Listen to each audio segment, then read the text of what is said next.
할렐루야, 반갑습니다. 여러분들 이 일부 예배 시간에 일주일에 한 번씩 보시는 분들 옆에 계시는데요.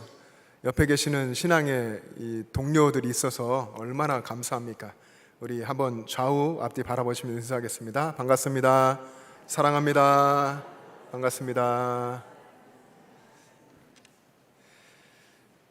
지난주 월요일에 영화를 봤습니다. 여러분 계속 2주간 광고했었던 하나님의 마음이라는 영화죠. 우리 영전시 성시운동본부와 우리 영화관 롯데시네마가 협력해서 이 영화의 요금을 좀 낮추고 전도할 수 있는 기회를 만들었었습니다. 월요일에 이제 우리 자녀들과 함께 가족이 영화를 보러 갔더니 많은 분들이 계시더라고요. 예은이, 예성이 우리 초등학교 아이들인데 또 그 가족, 그리고 또 권사님, 또 집사님들 계셨습니다. 그래서 각자의 자리에 앉았지만 그렇게 영화를 봤는데, 그 영화에 보면 아브라함의 이야기인데, 아브라함이 하나님의 명령을 따라서 아들, 그 100세 얻은 귀한 아들 이삭을 바치는 이야기인데, 그 바치려고 했던 모리아 산, 그곳이 예수님께서 우리를 위해서 십자가에서 죽어주신 바로 그 장소, 예수님의 십자가가 세워진 장소가 된 것을 영화의 마지막 부분에 이렇게 복음으로 해석하면서 보여주었습니다. 아들을 내어주시기까지 우리를 사랑하신 하나님 아버지의 마음이 어떤 것일까 하는 생각을 하게 됐습니다. 그 영화의 마지막에 찬양이 나오는데, 그 찬양의 제목이 하나님의 마음입니다. 영화 제목과 똑같은 염평한이라는 분이 작사 작곡한 찬양인데, 그 찬양의 가사가 이렇습니다. 일부만 읽어드리겠습니다. 하나뿐인 하나님의 외아들을 악한 인간들을 위해 보내셨던 하나님의 마음 어떠하셨을까? 그 마음 알기 원해. 십자가에 달린 예수님 보시던 아버지 그 마음, 왜 내가 이런 사랑 받게 됐는지, 그 사랑 얼마나 큰지도 몰랐네. 날 향한 하나님의 아픈 사랑을 이제야 깨달았네. 그 사랑. 여러분, 역사 속에 보면 하나님의 사랑을 알고, 그리고 십자가에 나타난 하나님의 사랑이 얼마나 큰지를 깨달은 사람들이 하나님의 역사를 써갔습니다. 바울도 그 하나님의 크신 사랑을 깨닫고 로마서를 썼습니다. 로마서 8장 32절에 보면 자기 아들을 아끼지 아니하시고, 하나님이 독생자 예수 그리스도를 아끼지 않고 보내셨다는 것이죠. 자기 아들을 아끼지 아니하시고 우리 모든 사람을 위하여 내주시니가 어찌 그 아들과 함께 모든 것을 우리에게 은사로 선물로 주시지 않겠느냐라고 썼습니다. 저와 여러분, 우리들은 이 하나님의 크신 사랑을 깨달아 알고 살아가는 사람들, 그렇게 특별한 사람들, 또 그 사랑을 남들에게 베풀어야 하는 그런 특별한 존재들입니다. 오늘 설교 제목이 남보다 더해야 하지 않겠느냐, 남보다 더하는 것이 무엇이냐, 이런 제목인데요. 제자들에게 주신 예수님의 질문입니다. 이 질문이 의미하는 바가 뭘까요? 우리가 함께 읽었던 본문의 내용을 통해서 보면, 십자가 사랑으로 구원받은 그리스도인이라면 세리나 이방인들보다 더 사랑해야 한다 하는 그런 말씀입니다. 세리와 이방인, 돈을 위해서 동족을 파는 일도 마다하지 않고, 그리고 세속적인 욕심을 추구하기 위해서 그것을 바라보며 그것만 보며 살았던 세리도 자기를 사랑해주는 사람을 사랑할 줄 알지 않냐. 우리는 그들보다, 예수님의 제자라고 한다면 더 많은 사랑, 더 큰 사랑을 해야 하지 않느냐, 남보다 더 해야 하지 않겠느냐 하는 것이죠. 하나님을 모르는 이방인, 하나님 믿지 않는 이방인들도 자기 핏줄, 자기 형제 사랑하지 않느냐, 그런 사랑 누구나 하지 않느냐. 우리는 예수님의 제자라면, 하나님의 사랑을 깨달아 사는 믿음의 사람이라면 이방인들보다 더 사랑해야 되지 않겠느냐 하는 것입니다. 제가 어느 날 이 너튜브를 보다가요, 한 도전적인 영상을 봤습니다. 어느 목사님의 짧은 메시지였는데, 그 메시지의 마지막 부분에 덜 논리적이면서 더 사랑합시다, 덜 논리적이면서 더 사랑합시다, 이런 말씀을 하셨는데 그 말씀이 제게 정말 큰 도전으로 들리더라고요. 여러분, 우리가 세상을 살 때 이렇게 살 필요가 있습니다. 덜 논리적이면서 더 사랑하며 살아갈 수 있기를 바랍니다. 여러분, 어떤 사람은 하나님 앞에 서면 정말 아무것도 아닐 그 인간의 지혜로 계산하며 삽니다. 그러면서 자기 자신이 대단히 논리적인 사람이라고까지 생각하죠. 그래서 결국은 그런 사고방식과 생활 태도에서 비판적인 사람, 비판적이고 또 냉소적이고 사랑이 없는 그런 모습으로 살게 되죠. 그래서 남을 피곤하게 하고 결국에는 자기 자신도 메말라 가는 길을 가게 됩니다. 하지만 그리스도인들은 그런 세상의 논리와 방법으로 살지 않습니다. 따뜻한 하나님의 사랑으로 살고 하나님의 섭리와 역사를 신뢰하는 긍정적인 기대, 상황이 어떠하든지 그 속에서 하나님 바라보면서 긍정적인 기대와 소망으로 삽니다. 그렇게 살면, 그렇게 비좁은 인간의 논리로 살지 아니하고 크고 높고 넓으신 하나님의 사랑을 따라서 살면 그 삶을 통해 남을 살려주게 되고 그리고 자기 자신도 하나님의 사랑 안에서 하나님의 풍성한 생명을 누리며 자유하게 됩니다. 사랑하는 여러분, 나를 사랑해주는 사람을 챙기는, 나를 사랑해주는 사람만 챙기는 그런 비좁은 인간의 논리로 살지 말고 아들까지 내어주시면서 모든 사람을 사랑하신 하나님의 사랑으로 사시기를 축복합니다. 여러분들의 사랑의 폭을 더 넓혀갈 수 있기를 바랍니다. 저는 청년이었을 때가 생각해보면 엊그제 같습니다. 여러분들 다 그러실 거예요. 지금도 청년처럼 느끼시는 분도 계실 겁니다. 저도 그런 부분이 참 많은데요.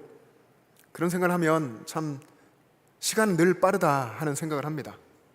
청년 같은 마음이고 장담할 수 없는 거지만 아직은 건강한데 50을 넘은 지가 몇 년이 지났습니다. 세월이 이렇게 빠른데 그래서 우리는 항상 현실에 충실하며 살아야 합니다. 사랑하며 살기도 바쁘고 감사하며 살기도 바쁘고 정말 하나님의 뜻을 따라 긍정적으로 살아가기도 바쁜데 우리는 미워하며 살고 분노하며 살고 또 시간을 허비하며 살기도 합니다. 또 굳이 그렇게 또 주장하며 피곤하게 살기도 하죠. 아주 오래전 영화 죽은 시인의 사회라는 영화에서 나오는 선생님, 키팅 선생님이 학생들에게 그 라틴어로 까르페 디엠이라는 말을 했습니다. 까르페 디엠, 많이 들어보셨죠? 기회를 붙잡으라, 현실에 충실하며 현실에 긍정적으로 살아라, 이런 뜻인데 이 말이, 까르페 디엠이라는 말이 학생들에게 굉장히 도전을 던져줬습니다.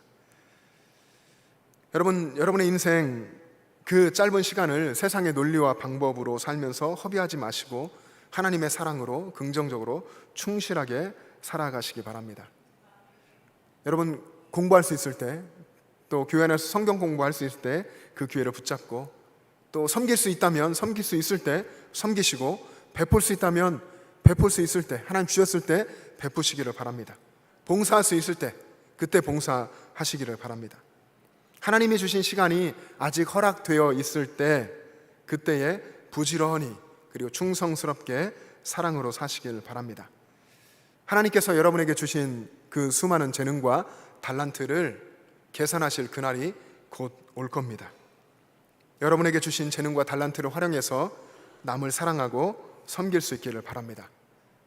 저와 여러분, 우리들은, 그리스도인은 하나님의 사랑을 받은 사람들이고 그리고 하나님의 사랑을 지금도 받고 있고 그리고 하나님의 사랑을 나누어주는 그런 삶을 살아야 할 특별한 존재들입니다. 시간 이야기를 했는데 여러분, 우리는 살면 얼마나 삽니까? 길게 살면 한 100년 정도 살겠죠. 그 100년이라는 시간이 하나님이 우리를 훈련하시는 시간입니다. 인생 전체가 큰 맥락에서 보면 하나님의 훈련의 연속입니다. 그 훈련의 끝은 하나님 나라 천국이죠. 우리는 삶에서 순간순간마다 하나님이 하시는 이 훈련학교에 입학하게 됩니다.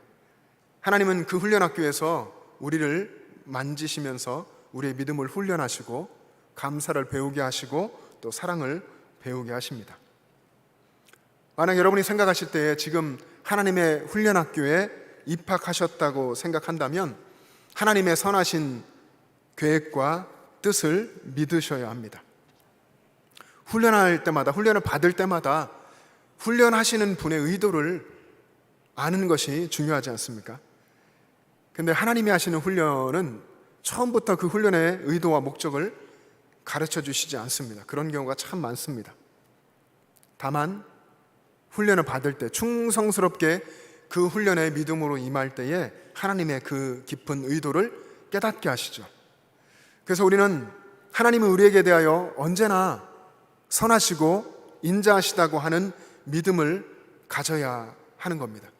그 믿음을 가지고 있어야만 하나님이 행하시는 그 훈련 속에서 우리는 하나님이 행하시는 일을 기대할 수 있게 되고, 그리고 힘들고 어려울지라도 그 상황과 고난을 견뎌낼 수 있게 되고, 그리고 그 과정을 통과하게 되는 겁니다. 오늘 우리가 읽은 본문에서 우리는 예수님이 제자들에게 특별한 기대를 가지고 계시다 하는 것을 알게 됩니다. 특별한 기대. 여러분, 그 기대는 2000여 년이 지났어도 지금도 우리 마음속에, 우리의 삶에 살아계신 예수님이 우리에게 가지시는 그런 기대일 겁니다. 오늘 본문 46절과 47절 같이 한번 읽겠습니다. 시작. 너희가 너희를 사랑하는 자를 사랑하면 무슨 상이 있으리요? 세리도 이같이 아니하느냐? 또 너희가 너희 형제에게만 무난하면 남보다 더하는 것이 무엇이냐? 이방인들도 이같이 아니하느냐? 아멘. 여러분, 이 말씀을 볼 때에 예수님의 기대가 무엇입니까? 제자들을 향한 예수님의 기대, 오늘날 제자들을 향한, 우리들을 향한 예수님의 기대. 세리들, 이방인들과 구별되는, 믿지 않는 세상 사람들과 구별되는 삶을 살아야 한다는 것이죠.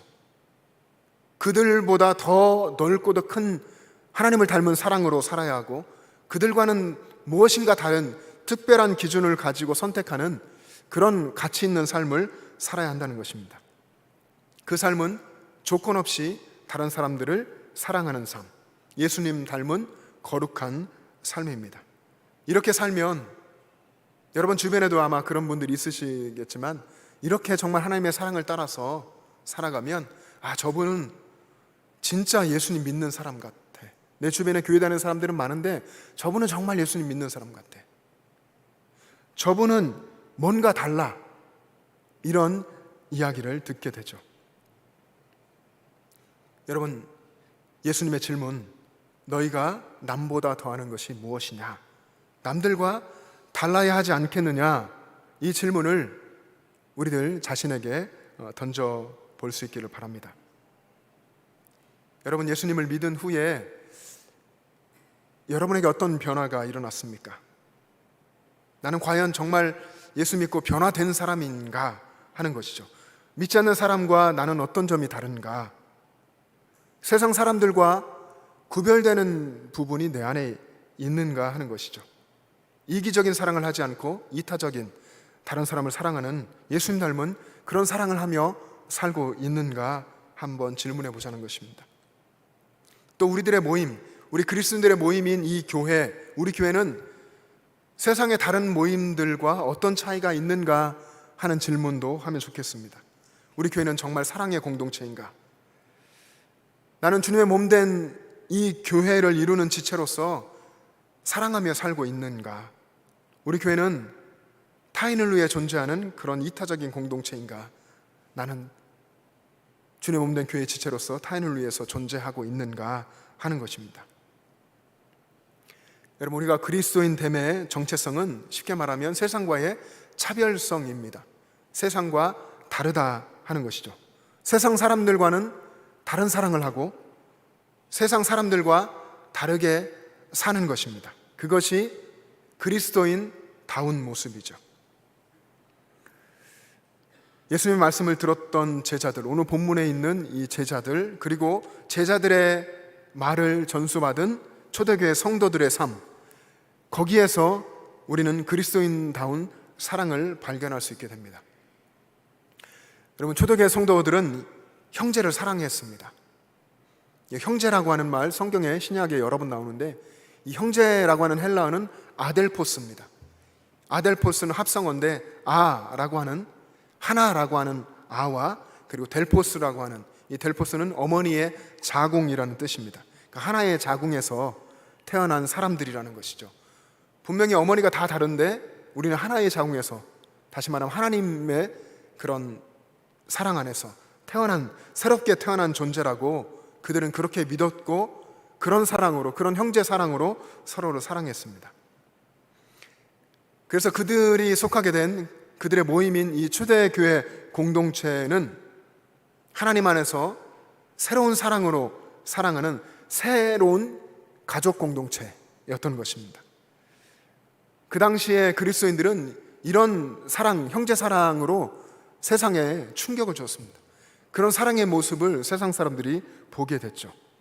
서로 사랑하는 것, 세상에 없는, 우리에겐 없는 그런 하나님의 사랑으로 사랑하는 것, 그것이 세상 사람들이 볼 때의 그리스도인들의 가장 뚜렷한 특징이었습니다. 요한복음 13장 35절에 보면, 너희가 서로 사랑하면 이로써 모든 사람이 너희가 내 제자인 줄 알리라. 서로 사랑하면 세상의 사람들이 너희가 내 제자인 줄 알리라. 세상에는 없는 그런 사랑이 교회에 있고 초대교회에 있고 또 믿는 사람들에게 있는 그런 모습들을 세상이 보았습니다. 이 그리스도인들에게 있는 특별한 이 사랑이 세상과 완벽하게 구별되게 만드는 것이었습니다. 그리스도인들은 사랑으로 사는 사람이다, 이렇게 알려지게 된 것이죠. 여러분, 세상은 그때나 지금도 마찬가지로 세상은 자기를 사랑해주는 사람에게 사랑을 돌려주고, 분명한 이해관계를 판단하고 그리고 계산하고 사랑을 합니다. 이해관계가 있을 때 사랑을 하죠. 그런 이기적인 사랑이 강할수록 그 사랑은 배타적이게 됩니다. 그래서 다른 사람들이 그 모임에 낄 수가 없게 되죠. 끼었다가는 상처만 받게 됩니다. 인간의 사랑이라는 것이 이렇게 화석화되고 이렇게 섹트화되는 것입니다. 우리 교회가 역사가 오래됐습니다. 선교사님으로부터 복음을 받고 119년의 역사를 가진 우리 교회는 특별한 교회입니다. 근데 이렇게 역사가 오랜 교회가 조심해야 할 부분이 바로 이런 부분입니다. 끼리끼리 사랑하고 익숙한 사람들끼리만 챙기고 낯선 사람을 배려하지 않는 모습이 나타나기가 쉽다는 겁니다.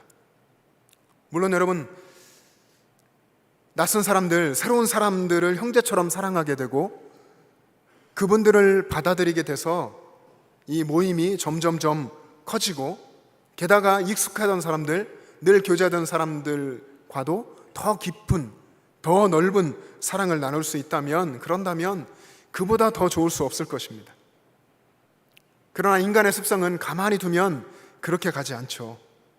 세상의 사랑으로 이기적인 사랑을 하고 내가 편한 사람들, 나를 사랑하는 사람들만 사랑하며 살게 되어 있습니다. 그래서 우리 믿는 사람들은 늘 성경에서 말하고 예수님 말씀하신 이 형제 사랑을 품고 다른 이들을 정말로 사랑하면서 우리 안에 받아들이면서 그리스도인답게 살기에 힘써야 하는 것입니다. 초대교회 성도들은 이렇게 믿음 안에서 이런 인간의 한계와 틀을 다 깨뜨려 버렸습니다. 그들은 낯선 사람들을 사랑했고 이방인들까지도 사랑했고 불신자들을 사랑했고 그들의 원수인 로마의 압제자들까지도 품었습니다. 그들은 그렇게 유대를 넘어서 사마리아와 땅끝까지 사랑의 이 복음을 들고 달려갔습니다.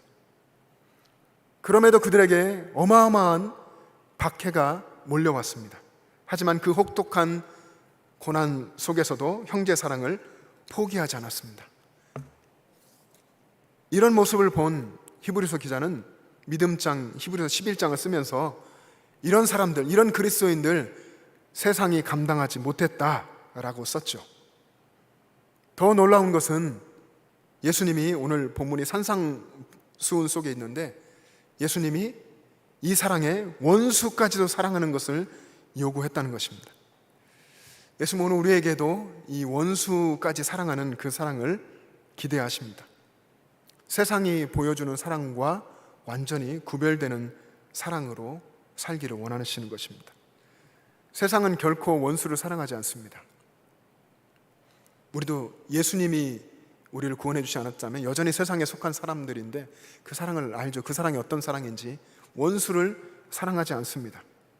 나를 사랑하는 사람들을 사랑하고 내게 관심 있는 사람에게 나도 관심을 돌려주죠. 나를 미워하는 사람, 괴롭게 하는 사람을 나도 미워하고 그들에 대해서 분노하는 마음을 갖는 것, 이것이 세상의 논리입니다. 나를 사랑해주는 사람을 사랑하고 내게 잘해주는 사람을 나도 잘해주는 것, 이거는 세상 사람들이 다 하는, 어떻게 보면 인간의 감정에서는 자연스러운 그런 것입니다. 근데 믿음의 사람들은 그러지 않고 특별해야 하는데 믿는 사람들도 이런 수준의 사랑에 머물러 있기도 합니다. 그 정도의 사랑으로 살면서 예수님이 말씀하신 사랑을 따라서 그 사랑을 실천하며 살고 있다라고 착각하죠. 내가 받은 사랑, 십자가에서 보여주신 그 사랑이 무엇인지, 예수님이 내게 어떤 사랑을 원하시는지를 깨닫지 못하고 있는 겁니다. 예수님이 정말 우리에게 원하시는 것은 더 높은 차원의 사랑으로 사는 것입니다. 원수까지도 사랑할 그 사랑으로 사는 것이죠. 이런 원수 사랑을 실천하는 사람이 진정 하나님의 아들이라고 말씀하셨습니다. 오늘 본문 앞에 있는 부분인데요, 43절과 44절 같이 한번 읽어보겠습니다. 시작. 또 내 이웃을 사랑하고 내 원수를 미워하라 하였다는 것을 너희가 들었으나 나는 너희에게 이르노니 너희 원수를 사랑하며 너희를 박해하는 자를 위하여 기도하라. 아멘. 그리고 45절이 이어집니다. 이 45절은 이같이 한즉 하늘에 계신 너희 아버지의 아들이 되리니, 원수를 사랑하고 박해하는 자를 위해서 기도하라. 이같이 한즉 하늘에 계신 너희 아버지의 아들이 되리라. 원수까지도 사랑하는 것, 하나님의 아들 된 그리스도인의 특징이라는 것입니다. 나를 힘들게 하고 나를 미워하고 반대하는 사람까지도 용서하고 사랑하고 그를 위해서 기도하고 축복하는 일, 그것이 그리스도인들이, 그것이 우리들이 해야 하는 일이라는 것입니다. 예수님의 십자가에서 이런 본을 보여주셨습니다. 자신의 십자가에 못 박은 원수들을 향해서 십자가에서 기도하셨죠. 아버지, 저들을 사하여 주옵소서. 자기들이 하는 것을 알지 못함이니이다. 여러분, 우리는 이 예수님의 기도, 예수님의 이 사랑을 본받아야 합니다. 초대교회의 7 집사 중 한 사람이었던 스데반도 이런 기도를 했죠. 돌에 맞아 순교하면서까지 무릎을 꿇고 이렇게 기도했습니다. 주여, 이 죄를 그들에게 돌리지 마옵소서. 원수까지도 사랑하며 사는 이 그리스도인들의 모습이 때로는 여러분 약해 보이고, 그래서 세상의 논리와 관점 속에서는 딱해 보이기도 하고 불쌍해 보이고 또 가련해 보이고 가난해 보이고 오히려 징계받는 사람같이 보이고 죽은 사람같이 그렇게 보일 수도 있습니다. 그러나 그렇게 살아가는 그런 그리스도인들의 마음속에는 보배이신 예수 그리스도께서 계십니다. 예수님을 마음에 모시고 예수님의 사랑으로 사는 사람들은 모든 것을 가진 사람들입니다. 그렇게 거룩하고 특별한 사람들입니다. 고린도후서 6장 9절부터 11절까지 여러분 잘 아시는 말씀인데 한번 같이 읽겠습니다. 시작. 무명한 자 같으나 유명한 자요, 죽은 자 같으나 보라 우리가 살아있고, 징계를 받는 자 같으나 죽임을 당하지 아니하고, 근심하는 자 같으나 항상 기뻐하고, 가난한 자 같으나 많은 사람을 부요하게 하고, 아무것도 없는 자 같으나 모든 것을 가진 자로다. 아멘. 이게 그리스도인의 모습이죠. 바울이 보았던, 바울이 살았던, 초대교회 성도들이 살았던 그런 그리스도인의 모습이 본래 이런 모습이었습니다. 이렇게 특별한 사람들이었던 것이죠. 남들이 하지 않는, 세상에서 볼 수 없는 그런 사랑으로 살아가는 사람들이 그리스도인이었던 것입니다. 사랑하는 영천제일 가족 여러분, 여러분들은 지금까지 어떤 모습으로 살아오셨습니까? 세상에서는 볼 수 없는, 세상 사람들과 구별되는 사랑으로 살아오셨습니까?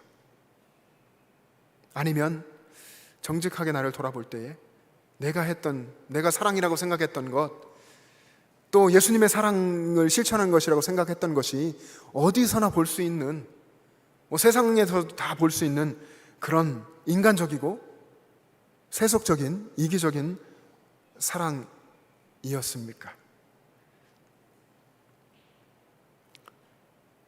십자가에서 보여주신 예수님의 사랑을 본받아서 이웃을 사랑하고 그리고 원수까지도 사랑하는 여러분 될 수 있기를 축복합니다.